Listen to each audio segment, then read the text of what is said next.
ladies and gentlemen, welcome again to the analysis of YOLENO TV. I hope you well from wherever you're watching this channel. Now, I believe you followed the unfolding events in Beijing, where William Ruto took the advantage of the meeting in Beijing to campaign for Raila Odinga.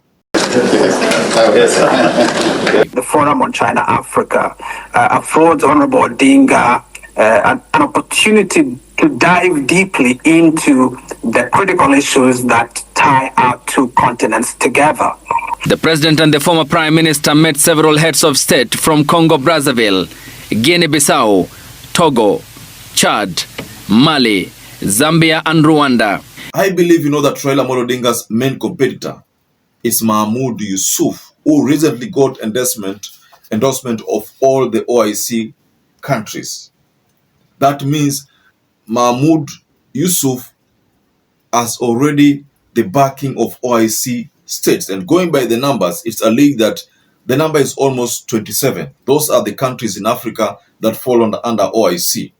But there is no surety to that all those will vote for Mahmoud Yusuf, or all those candidates, or rather all those countries in OIC will be eligible to vote. We'll talk about that. But let's focus about this game plan that Ruto seems to have hatched, whereby Raila met Angola president, met Congo Brazzaville president, met Chad president, met Zambia's president, met Mali's president, and ultimately met Rwanda's president. That's just a small meeting that Ruto took advantage of and campaigned for Raila Odinga.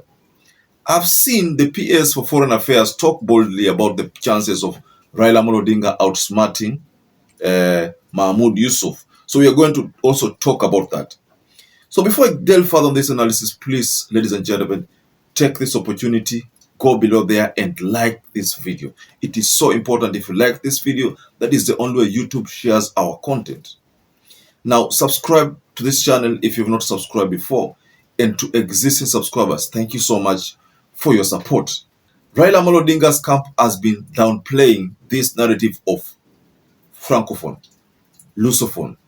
I dream of an Africa where those borders and colonial languages no longer divide us. We don't want to see Africans to be divided as Anglophones, Francophones, Lusophones.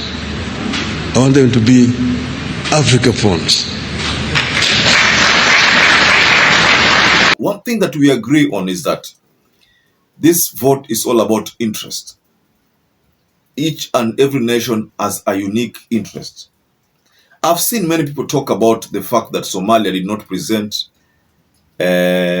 someone to represent the president of Somalia during the launch or the unveiling of Raila Odinga. Well, that is something that I've also noticed.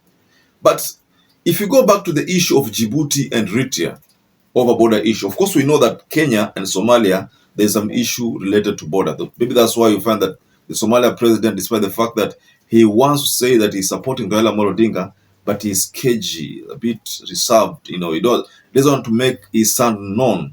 But the fact that this matter is going to be a vote on a secret ballot, most likely the Somalia president might not vote for Raila Odinga. That is something we are worried about. But Somalia and Kenya have been allies for long, and we've been having, that's why you find that even in Kenya, there are so many Somalians living here.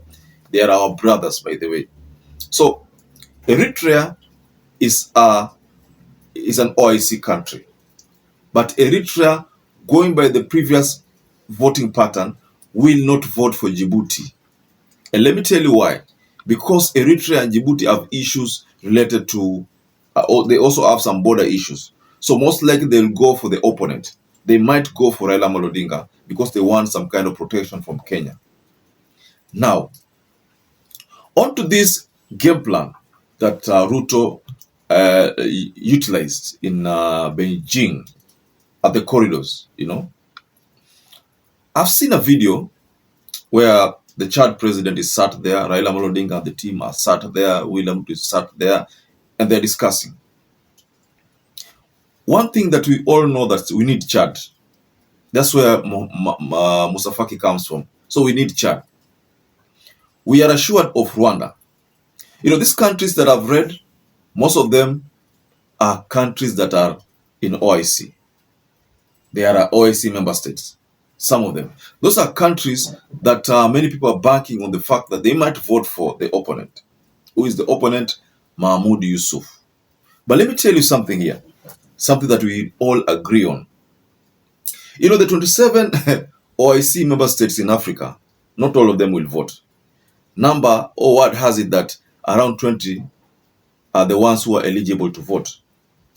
Of the 27 candidates, of the 27 member states of OIC, one thing that will shock you is that Uganda is part of them. Nigeria is part of that list. And of course, we know very well that Nigeria will definitely go for Kenya. We know very well that Uganda will go for Kenya. And it's going to be a secret ballot.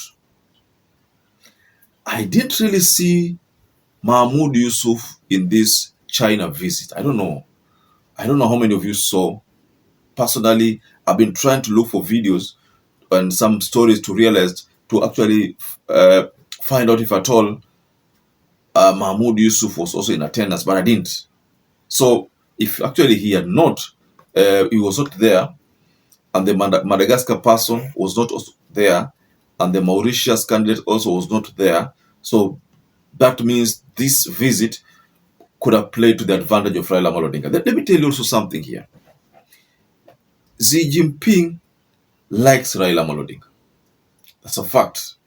Russia, they like Raila Amolo Odinga. In fact, both of them would want to have Raila Amolo Odinga become an AUC chair, because they know that in Raila Amolo Odinga, their interests are well secured.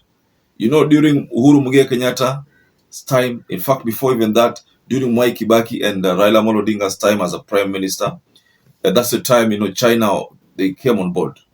So Raila used to go to China often, and there were so many projects that was launched. And even when he was the AU infrastructure head, most of the time he used to tour China in his capacity as the AU infrastructure head. So that boosted his image. So because that boosted his image, this time round, that is going to work to his advantage. That's what we see, ladies and gentlemen. And also, during the campaigns, if you remember, China could have supported Raila Amolo Odinga indirectly. Of course, we know that the US supported the opponent, who was William Ruto, but China supported Raila Amolo Odinga. Of course, even Russia. But we know what happened. The rest is history. So, ladies and gentlemen, what do you think regarding that meeting? If you followed the meeting well, you realize that Ruto is doing something to make sure that, even though people don't like Ruto, but he was doing something to make sure that Raila Amolo Odinga clinches this seat. And honestly speaking, Djibouti are just spoilers. That's what people have been saying out there. That this is not something that they ought to have contested. They ought to have let Raila Amolo Odinga be the only contestant, so that this matter can just go unopposed. But the fact that they forced all the heads of state to now go and vote, they are forcing the heads of state to now vote, which is something that could have just come as a, consensus building, and deciding that now let's just give Raila Amolo Odinga this matter. But I'm looking at the Mauritius and Madagascar candidate as being lightweight.